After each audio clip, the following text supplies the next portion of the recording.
You pull into your driveway, slam the shifter into park, let your foot off the heavy brake pedal, and the entire car violently rocks back and forth before finally settling. You probably do not even think about it anymore, but that sickening mechanical clunk you just felt is actively destroying one of the most expensive components in your entire vehicle. A lot of drivers completely ignore a crucial piece of hardware sitting right between the front seats or down by their left foot, and it is secretly setting them up for a massive transmission rebuild. I am talking about your parking brake. It seems like an outdated feature, something your grandpa used to use on his old manual transmission truck, but the physics of modern automatic transmissions make it more important than ever. When you shift your car into park, you are engaging something called a parking pawl. This is a remarkably tiny metal pin, usually no thicker than your index finger, that physically drops into a notched ring attached to the transmission output shaft. Its entire existence is dedicated to holding the dead weight of your vehicle. Imagine parking a heavy 4,500 pounds Ford F-150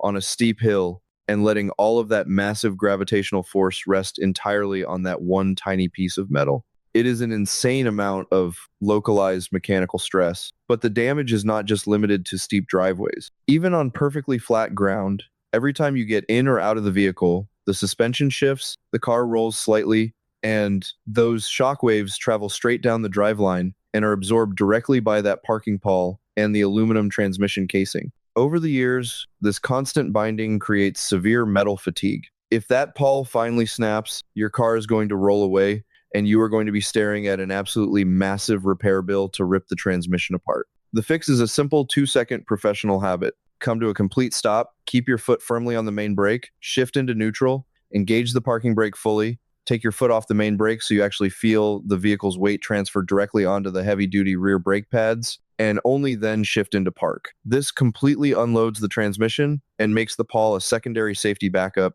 exactly as the automotive engineers intended. Now, while we are talking about daily driving habits that slowly murder your ride, let us look at what happens the next morning when you fire that engine up. Your car has been sitting all night in the freezing cold. During those long hours, almost all of the motor oil has completely drained down out of the cylinder head, off the camshafts, and settled deep into the oil pan at the bottom of the block. When you twist that key or hit the push to start button, your internal engine components are moving with extremely minimal lubrication for the first few crucial seconds. This brief period of dry metal-on-metal contact causes significantly more internal engine wear than driving hundreds of miles on a hot highway. What you do in the next 60 seconds dictates the entire lifespan of your engine. The absolute worst thing you can do is immediately slam the vehicle into gear and hit the gas pedal aggressively. Your transmission fluid, power steering fluid, and differential gear oils are all thick, cold, and sluggish. But there is also an old-school myth that you need to let the car sit in the driveway and idle for 15 minutes before driving. Modern fuel-injected engines do not need long idling times. In fact, prolonged idling when cold forces the computer to run a very rich air-fuel mixture, washing the protective oil film right off the cylinder walls, and heavily diluting your engine oil with raw gasoline. The mathematically proven sweet spot is to start the engine, let it idle for about 30 to 60 seconds so the oil pump can pressurize the system and push fluid all the way up to the valve train, and then simply drive away smoothly. Keep the RPMs very low and avoid hard acceleration until the coolant temperature gauge reaches the middle. If you're finding these mechanical breakdowns helpful and want to save yourself from thousands of dollars in totally avoidable repair shop bills, make sure you hit that subscribe button right now to join the garage. We are just getting started.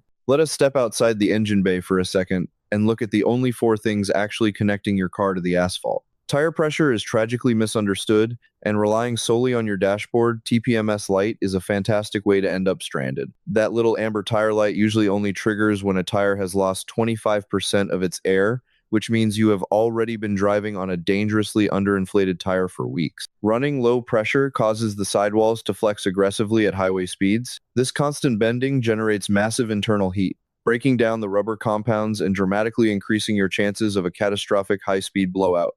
It also forces the outer edges of the tire tread to scrub against the road, ruining a perfectly good set of rubber prematurely. On the flip side, some drivers think overinflating their tires will magically grant them an extra 5 mpg. All this does is crown the tire, meaning only the very center of the tread is actually touching the pavement. You lose crucial wet weather traction, your braking distance increases dangerously, and your suspension takes a brutal beating over every single pothole. Never look at the sidewall of the tire for your pressure settings. That is just the structural maximum. Open your driver's side door, look at the factory placard on the jamb, and use a high-quality digital gauge to set the cold pressure exactly to what the engineers specified for your specific chassis weight. Sometimes the best diagnostic scanner you own is just your own two ears. Taking 2 minutes a month to perform a stationary physical on your vehicle will reveal subtle, developing issues long before they become catastrophic. Once the car is fully warmed up, put it in park, set that parking brake we just talked about, roll the windows down, and just listen. A healthy, modern engine should hum with a perfectly smooth, consistent idle.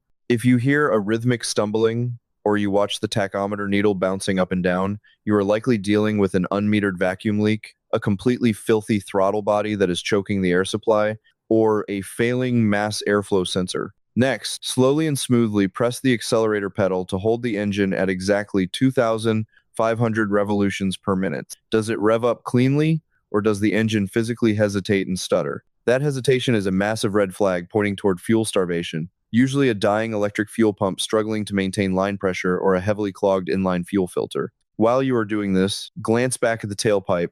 The color of your exhaust smoke tells an incredible story. A thick puff of blue smoke means your piston rings or valve stem seals are worn out, allowing oil to directly enter the combustion chamber. White smoke, not to be confused with normal cold weather condensation, smells sweet and indicates a blown head gasket actively leaking coolant into the cylinders. Heavy black smoke means the engine is running dangerously rich, dumping unburned fuel out the back. And if you have a check engine light glaring at you from the dashboard during this test, do not ignore it.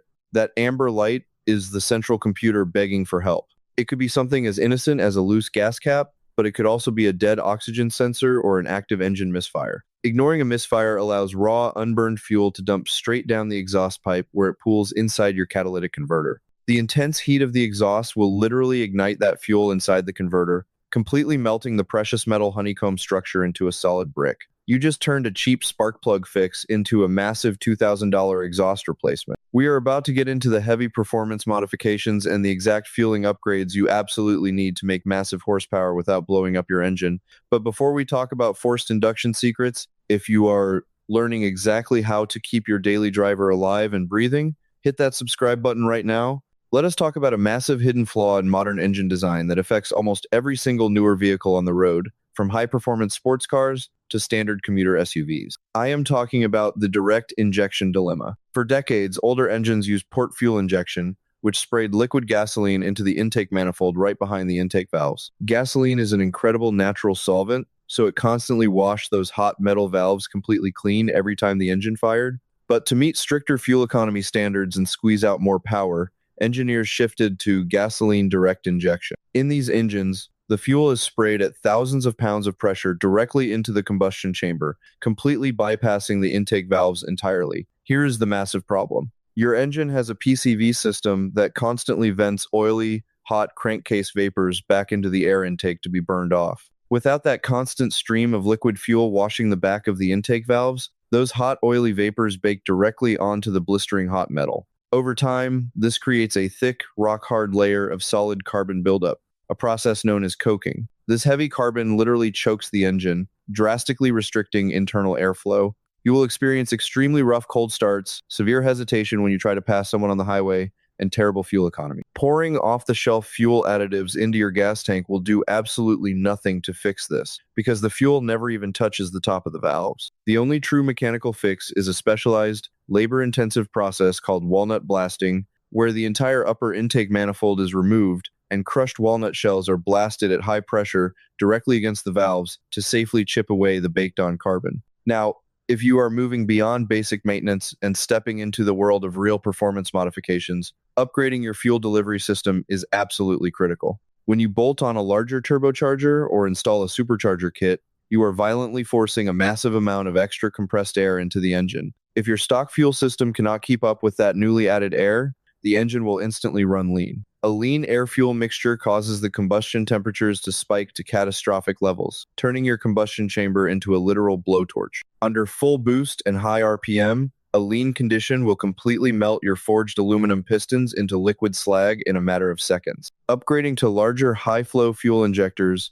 and a heavy-duty, high-volume electric fuel pump acts as your ultimate safety net. But there is a massive misconception in the tuning world that bigger is always better. You should never buy massively oversized fuel injectors for power levels you are not actually making. If your injectors are way too large for your setup, The tuning software cannot physically pulse them fast enough to deliver a tiny amount of fuel at idle. Your car will idle terribly, it will surge at stoplights, and dialing in the part throttle air-fuel ratio becomes mathematically impossible. The golden engineering rule for sizing injectors is to calculate your target horsepower and select an injector that will max out at roughly an 80% duty cycle at full throttle. This leaves a safe 20% headroom. And remember, a massive pump pushing huge volume means absolutely nothing if you are trying to force it through tiny factory fuel lines. So upgrading your rails and lines is just as important, followed by a professional custom dyno tune to completely recalibrate the ECU for the new hardware. Finally, if you want to push your performance build to the absolute ragged edge while actually increasing your safety margin,